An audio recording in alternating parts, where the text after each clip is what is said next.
Okay, Assalamualaikum warahmatullahi wabarakatuh. My name is Donna Nabila binti Muhammad Ishaq, and today our group will be presenting on how the basic component of refrigeration system works. Okay, let's start. There are four basic components of HVAC, which is compressor, condenser, expansion valve, and evaporator. The cycle of this component will start from the compressor. At the compressor will compress the liquid to vapor, and the refrigerant will be in high pressure and high temperature. After that, it will move to the condenser and reject the heat, so the vapor will turn into the liquid. Next, the refrigerant will go through the expansion valve. It is to control the flow of the liquid to evaporator. Then, the refrigerant will go into the evaporator and supply the cooling air towards the surroundings. And the cycle will be repeated all over again. And next, I will explain about the compressor. Okay, what is compressor? Compressor is the mechanical devices that compress the air, and it will decrease the volume to increase the pressure of air from low to high pressure. There is two types of compressor, which is positive displacement and dynamic. In positive displacement, it consists of reciprocating, rotary, screw, and scroll, which is in dynamic, it consists of centrifugal, compressor, and axial.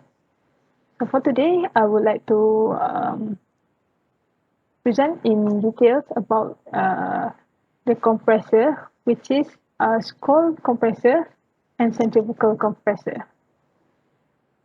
Okay, scroll compressor is a positive displacement compressor type.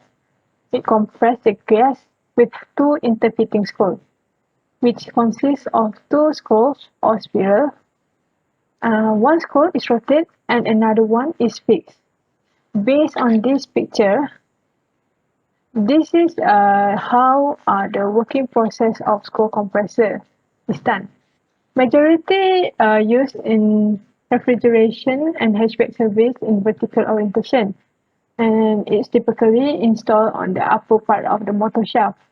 So this is how the vertical orientation of the compressor is. The advantages of this compressor is it is very quiet.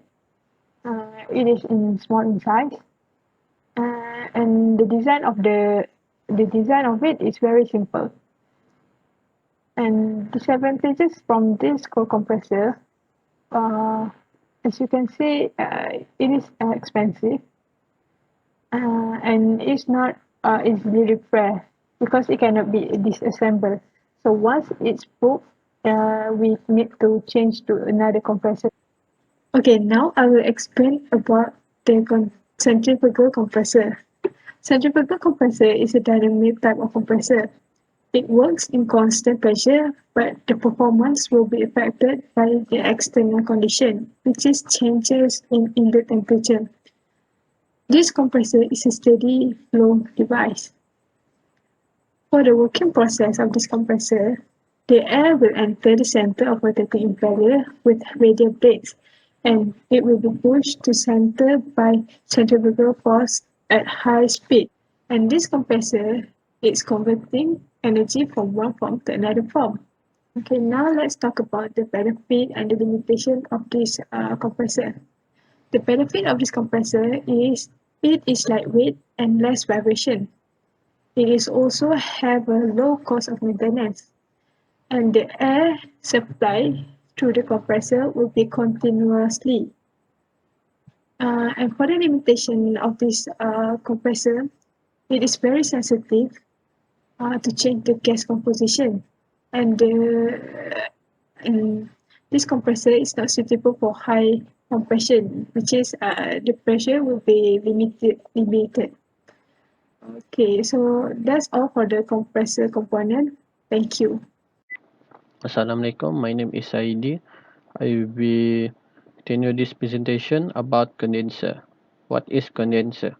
Condenser is a function to transfer heat that has been observed by the system to air or water. They have two types of condenser, there is air coolant and water coolant.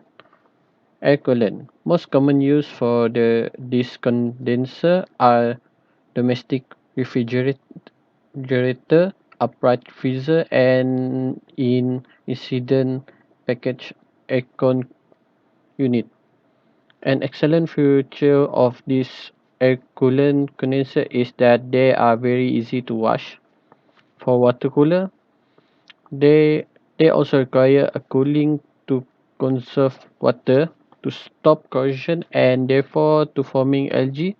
Water coolant condenser require a regular supply of make up water together with water treatment.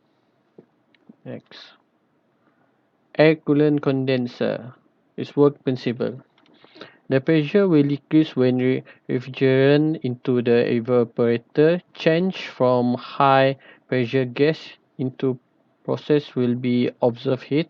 So the evaporator surface temperature is extremely low, and then through the fan it form cold wind. The high pressure, high temperature refrigerant from the compressor will become to air mass, and then the temperature will become low by the air coolant condenser, then goes through the capillary gasification and evaporation within the evaporator. The advantages and disadvantages for this air coolant is advantageous. Disposal of warm air not a problem, less fouling and low maintenance cost.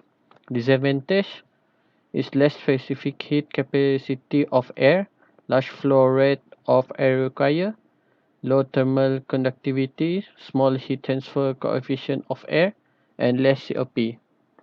So, so for water coolant condenser, its work principle.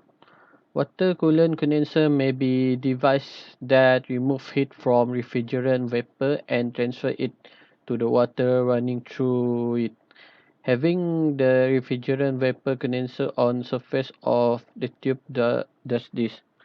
In doing so, the vapor condenser and offer up heat to water running inside the tube. The advantages is high terminal conductivity of water, high specific heat of water, and high heat transfer coefficient. Disadvantage, large installation and high maintenance cost. Pump is required for water circulation and large energy consume. Okay, that's all for me. Thank you. So next we go to the metering device. The main function of the metering device is to feed proper amount of refrigerant to the evaporator coil. It's to reduce the refrigerant pressure from high pressure liquid to low pressure liquid. The position of the metering device is between the condenser and the evaporator. So the types of metering device. There is many types of metering device. This is the three most common types. There's also other types such as EEV, floating, and many more. First, we go to the capillary tube. It is the most common in home split unit system. The capillary tube has long length and small diameter, so it causes large friction loss due to the refrigerant flowing through it. Therefore, it's reducing the refrigerant pressure. Number 2 is thermostatic expansion valve, TXV. It also known as TEV. The bulb is attached to the evaporator to control the valve by thermal expansion. The valve controls the amount of the refrigerant that can pass through it. So next is AEV, which is automatic expansion valve. Is a valve that specifically designed to maintain the constant pressure in the evaporator. A needle and seat mechanism is needed for AEV to operate, as it regulates the amount of refrigerant that can pass through the valve. It also called a constant pressure expansion valve, as it maintains the constant pressure under all evaporator loading conditions without regards to the evaporator superheat. So the technician will set the pressure that it needs. So it will automatically maintain the pressure. So we go to the why metering device is so important. The metering device is the main component of the air conditioning system and refrigeration system. It's drastically reduces the temperature and pressure of the refrigerant coming from the condenser before the refrigerant enters the evaporator. When the pressure of the refrigerant is dropped, the boiling point of the refrigerant will drop. So it helps to increase the transfer rate in evaporator. So as we can see here in pitch diagram, when it enters the metering device, the pressure drastically drops. Therefore, the temperature is also dropped before passing through the evaporator. Hello, my name is Jason Lane. I'm going to talk about the basic concept used in refrigeration refrigerant. Okay, we all know that the boiling temperature of water is at around 100 Celsius at sea level, where we are now. Okay, while in the deep sea, the boiling temperature is a bit higher than the normal. And on the Mount Everest, the boiling temperature is a bit lower than the normal. The reason for this is that the pressure acting on the liquid. When the pressure is higher, the more energy is needed to expand the liquid into a vapor state. This can be applied in refrigeration nowadays. The flow of refrigerant. Okay, from the compressor, the refrigerant is compressed and it goes into the condenser as a hot vapor state. After the condenser, the refrigerant is condensed into a liquid form, then goes into the expansion bath where the refrigerant is expanded into a gaseous form but in low pressure, and into the evaporator. And from the evaporator, the refrigerant absorbs it and goes back into the compressor as a superheated vapor. Okay, this is the evaporator of a split unit air conditioner. The refrigerant is in gaseous state when it enters the evaporator. Its pressure has been reduced, dissipating its heat content, making it much cooler than the fan air blowing around it.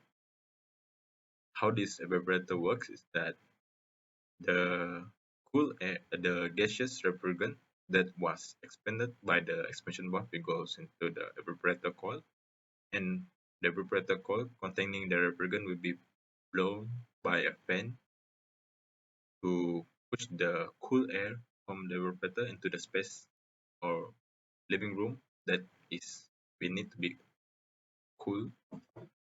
Yeah. While the heat from the surrounding, for example, the heat from our body will be absorbed by the evaporator and, and into the refrigerant. And the refrigerant will be turned into a superheated vapor and goes back into the compressor, and the cycle will continue from the compressor. Thank you.